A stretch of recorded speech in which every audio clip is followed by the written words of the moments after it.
अन्डा उत्पादन गर्ने कामलाई। अब जसले चाहिँ हामी कमर्सियली गर्छौँ नि, अब हामी व्यवसायिक ढङ्गले गर्दाखेरि चाहिँ धागोलाई गर्छौँ नि त होइन। त्यही भएर धागो निकाल्नलाई हामीले यही स्टेजमा चाहिँ यो किरालाई मार्नुपर्छ है। अब यदि हामीलाई अन्डा चाहियो भने त यसलाई त एडल्ट बन्न दिनु पऱ्यो। एडल्ट बनेर चाहिँ मेल र फिमेल फर्टिलाइजेसन गरेर अन्डा निकाल्नु पऱ्यो नि त। त्यही भएर चाहिँ अन्डा निकाल्ने उद्देश्य हो भने चाहिँ यसलाई यतिकै छोडिदिने। तर हामीलाई धागो चाहिएको भने चाहिँ यही प्युपल स्टेजमा यसलाई मार्ने है। अब मार्ने चाहिँ विभिन्न तरिकाहरू छ। मार्ने तरिकाहरूमध्ये के भन्दाखेरि चाहिँ एउटा चाहिँ घाममा सुकाउने सन ड्राइङ मेथड है। कोकुन चाहिँ सन ड्राइङ मेथडबाट चाहिँ मार्न सकिन्छ प्युपा।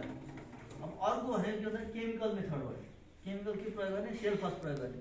हामीले यो चाहिँ स्टोरेज, हाम्रो चाहिँ यो के भन्छ अरे धानहरू गहुँहरू होइन मकैहरू स्टोरेज गर्नलाई सेल्फस प्रयोग गर्छौँ नि। त्यसले चाहिँ त्यो स्टोरेज पेस्टहरू चाहिँ मार्छ नि, त्यस्तै चाहिँ यसको प्युपालाई पनि मार्छ है। त्यही भएर चाहिँ बोरामा चाहिँ कोकुन हालेर त्यहाँभित्र सेल्फस हालेर पनि यो भित्रको प्युपा मर्छ है।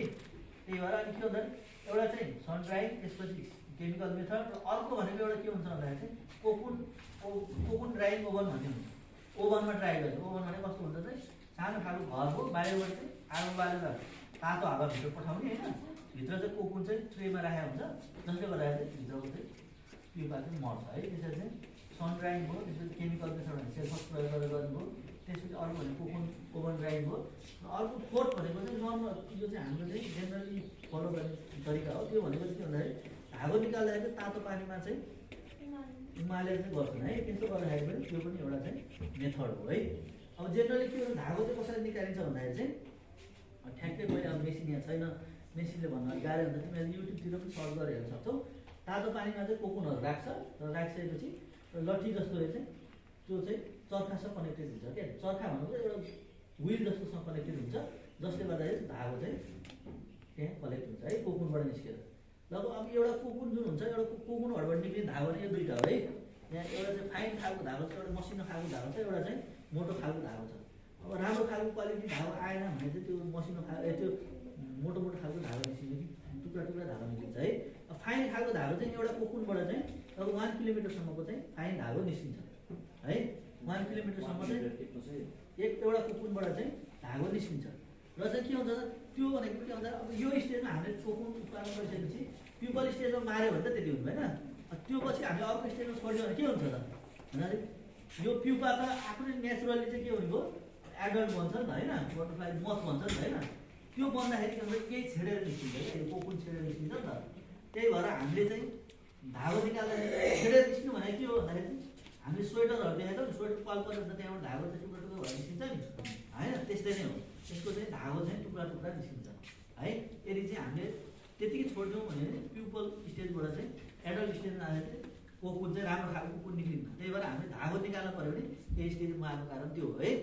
त्यो भइसकेपछि अब यदि हामी अन्डा उत्पादन गर्नु छ भने चाहिँ त्यो स्टेजबाट अर्को स्टेजमा जान दिन्छौँ भनेको अब एडल्ट बन्छ नि त होइन। लगभग यो चाहिँ प्युपल स्टेजबाट चाहिँ एडल्ट बनिसकेपछि एडल्ट बनिसकेपछि अब यसबाट चाहिँ हामीले मेल र फिमेल छुट्याउँछौँ है। मेल र फिमेल चाहिँ कुन हो, र मेल र फिमेल युज गरेर त्यसलाई चाहिँ तिनीहरूको चाहिँ मेटिङ गराउँछौँ अथवा समागम गराउँछौँ। मेटिङ गराएर चाहिँ मेल र फिमेलबाट चाहिँ अनि फिमेलले चाहिँ अन्डा पार्छ है। त्यसरी चाहिँ यो हुन्छ। अब फिमेलले अन्डा पार्दाखेरि के हुन्छ भन्दा एउटा फिमेलले एकचोटिमा चाहिँ 400 देखि 500सम्म अन्डा पार्छ है। 400 देखि 500सम्म अन्डा पार्छ। र चाहिँ अर्को कुरा के हुन्छ भन्दाखेरि चाहिँ यो चाहिँ एकदम कन्ट्रोभर्सियल कुरा छ होइन, एकदम विवादास्पद कुरा छ। कुनै अब नेटतिर खोज्यो भने पनि अलिकति कुनै ठाउँमा के लेखेको हुन्छ, कुनै ठाउँमा के लेखेको हुन्छ। तर मैले चाहिँ टेक्निकली यो तालिम दिँदाखेरि चाहिँ यसको बारेमा तालिम दिँदाखेरि के भनेर पढेको भन्दाखेरि चाहिँ जब चाहिँ यो फिमेलले अन्डा पार्छ त्यो पार्ने बित्तिकै फिमेल चाहिँ मर्छ है। मैले पढे अनुसार तिमीहरूको थ्योरीमा के आउँछ थाहा छैन है। त्यो हेरेर फिमेल मर्छ भने फिमेल मर्छ है। फिमेल चाहिँ लगतै मर्छ। तर चाहिँ मेल चाहिँ के हुन्छ भन्दा अर्को सिजन एक सिजन पनि यसलाई चाहिँ अलि यो कन्ट्रोभर्सियल रहेछ सर है। कता के थ्योरीमा हामीले त प्र्याक्टिकल गर्दा चाहिँ यही कुरा पढ्या हो। यो प्र्याक्टिकलमा चाहिँ कस्तो छ सर यो फिल्ड लेभलमा चाहिँ? हामीले यहाँ त मर्दै मर्दैन कोकुनसँग मात्रै गर्छौँ नि त। त्यही भएर हाम्रो थाहा छैन त्यो होइन। अन्त पनि भइरहेछ नि त अन्डा पार्ने ठाउँमा कि उता खोपास। मलाई त्यो चाहिँ हामी ट्रेनिङ गर्दा चाहिँ मर्छ नै भने हो है।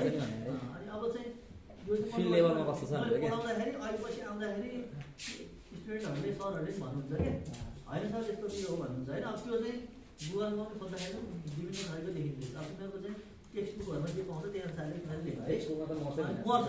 अनि अब मेल चाहिँ लगभग त्यसको चाहिँ 5 दिन 10 दिनसम्म चाहिँ लाइफ टाइम हुँदो रहेछ र त्यसलाई चाहिँ अर्कोचोटि युज गरेर मैले चाहिँ मलाई भएको नलेज अनुसार त्यो हो है, त्यसरी चाहिँ बुझ्नु पऱ्यो। अनि अर्को कुरा के हुन्छ भन्दाखेरि अब मेल र फिमेल त हाम्रो चाहिँ मेटिङ गराउन त चिन्न पर्यो नि त होइन, कसरी चिन्ने त? यो मेल र फिमेल चाहिँ विभिन्न तरिकाबाट चिन्न सकिन्छ है। अब जेन्डर कन्सेप्ट चाहिँ के भन्दाखेरि चाहिँ यो दुईटै स्टेजमा चिन्न सकिन्छ। अब यो प्युपल स्टेजमा चाहिँ के हुन्छ भन्दाखेरि प्युपल स्टेजमा चाहिँ यहाँ तिमीहरूले यो प्युपल तिमीहरूले हेर्न सक्छौ, यसको चाहिँ सेगमेन्टेड बडी हुन्छ क्या है। जस्तो तिमीहरूले भोलिपर्सि 11 12 साइन्स पढ्यो भने यो अर्थोम पढ्नुपर्छ, गडेउलाको चाहिँ प्रत्येक सेगमेन्ट पढ्नुपर्छ होइन। त्यस्तै यसको सेगमेन्ट हुन्छ क्या। अनि सेगमेन्टको चाहिँ के भन्छ एकदम लास्ट सेगमेन्ट भन्छ है। अब यसलाई चाहिँ अब अङ्ग्रेजीको टेक्निकल टर्ममा डिस्टल सेगमेन्ट पनि भन्छ अथवा डिस्टल पार्ट भन्छ होइन। अनि त्यो पार्ट डिस्टल पार्टमा चाहिँ के हुन्छ भन्दाखेरि लास्टको सेगमेन्टमा चाहिँ क्रस र डट हुन्छ कि है। डट भयो भने चाहिँ त्यो मेल हुन्छ र क्रस भयो भने चाहिँ फिमेल हुन्छ भनेर बुझ है। त्यसरी चाहिँ यसलाई छुट्याउनु पऱ्यो, यसमा छुट्याउनु पऱ्यो, यो स्टेजमा छुट्याउनु पऱ्यो। डट भयो भने मेल हुन्छ होइन, क्रस भयो भने फिमेल हुन्छ भनेर बुझ।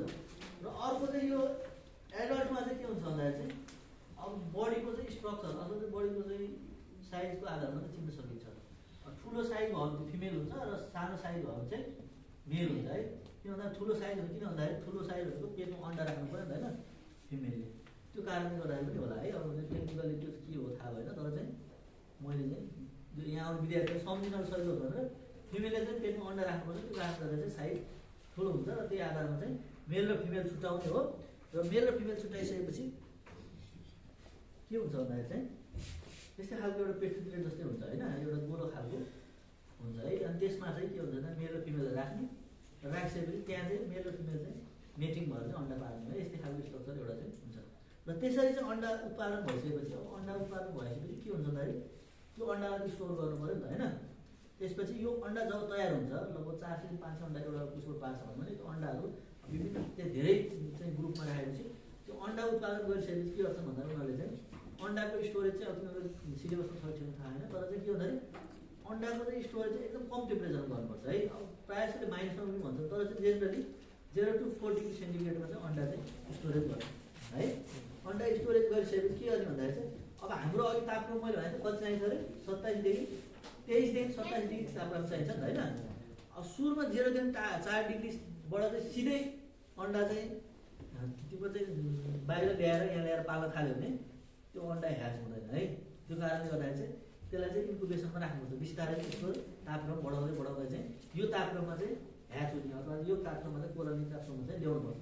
र त्यसको लागि चाहिँ के गर्छ भन्दा चाहिँ प्रत्येक 5 डिग्री चाहिँ बढाउँछ है। जस्तो अब जेनरली सर्टेन 5 डिग्री 4 डिग्रीबाट चाहिँ मानौँ चाहिँ 10 डिग्रीसम्म चाहिँ 4 डिग्री राख्छ र चाहिँ केही समय राखेर फेरि 10 डिग्रीमा राख्छ, त्यसरी फेरि 15 डिग्रीमा राख्छ, त्यसरी फेरि 20 डिग्रीमा राख्छ। त्यसरी चाहिँ अब एउटा टाइम लिएर चाहिँ उनीहरूले चाहिँ अन्डाको तापक्रम चाहिँ मिलाउँदै चाहिँ 27 डिग्री तापक्रममा चाहिँ ह्याच हुने गरेर चाहिँ उनीहरू मिलाउँछ है।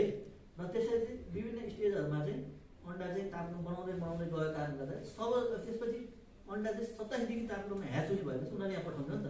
त्यो पठाइसकेपछि सिधै चाहिँ आएर चाहिँ त्यो चाहिँ इन्कुबेसनबाट यो अन्डा चाहिँ यहाँ आइसकेपछि त्यसलाई चाहिँ एकदम चाहिँ स्ट्रेसको वातावरण हुन्छ क्या। त्यो कारणले गर्दा चाहिँ फर्स्ट स्टेज चाहिँ जुन मैले भने नि आउने बित्तिकै उनीहरू जब लागेर निस्किन्छ नि त्यसले चाहिँ सेकेन्ड स्टेजभन्दा अलिक बढी खान्छ। अघि मैले भनेको थिएँ नि सेकेन्ड स्टेज अलिक कम खान्छ अरू स्टेजभन्दा, अरू चाहिँ बढ्दै जान्छ, सेकेन्ड स्टेजमा एक्सेप्सन हुन्छ भने चाहिँ।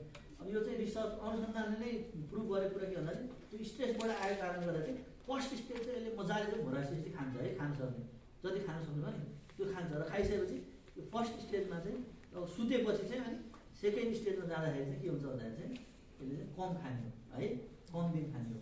किनभने सुरुमा खायो भोक लागेपछि मान्छेले के गर्छ त एकैचोटि धेरै खान्छ नि, तर पछि चाहिँ धेरै खान सक्दैन, कम खान्छ नि। त्यस्तै यसको फर्स्ट स्टेजमा धेरै खान्छ र सेकेन्ड स्टेजमा कम खान्छ र थर्ड स्टेजदेखि चाहिँ यसको नर्मल चाहिँ ग्रोथ चाहिँ सुरु हुन्छ। र चाहिँ थर्ड फोर्थ र फिफ्थ स्टेजमा चाहिँ जति बढ्दै गयो यसले धेरै खाने पनि हुन्छ र धेरै रेस्ट गर्ने पनि त्यो गर्छ। र त्यसरी चाहिँ यसको चाहिँ एउटा चाहिँ कम्प्लिट लाइफ साइकल चाहिँ सकिन्छ।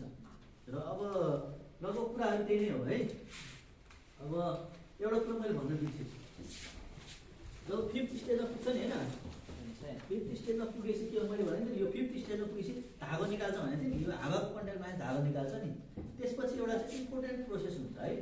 अब माउन्टिङ भन्छ है, माउन्टिङ है, तिमीहरूको चाहिँ थ्योरीमा आउँछ टक्कै आउँछ। त्यो भन्दा माउन्टिङ भनेको चाहिँ के भन्दा जब चाहिँ किराले चाहिँ मुखबाट चाहिँ धागो निकाल्न थाल्यो, रेडी फर माउन्टिङ भन्छ है होइन। जब चाहिँ भने स्टार्ट्स त्यो प्रोड्युसिङ थ्रेड इट इज चाहिँ क्यापेबल अफ चाहिँ माउन्टिङ भन्छ है। अब माउन्टिङ भनेको के भन्दा चाहिँ किरा चाहिँ अब चाहिँ धागो निकाल्न रेडी भयो भनेको। अब अथवा चाहिँ हामीले यहाँनिर भन्दाखेरि अब काम गर्ने मान्छेहरू के भन्छ किरा पाकेको भन्छ क्या।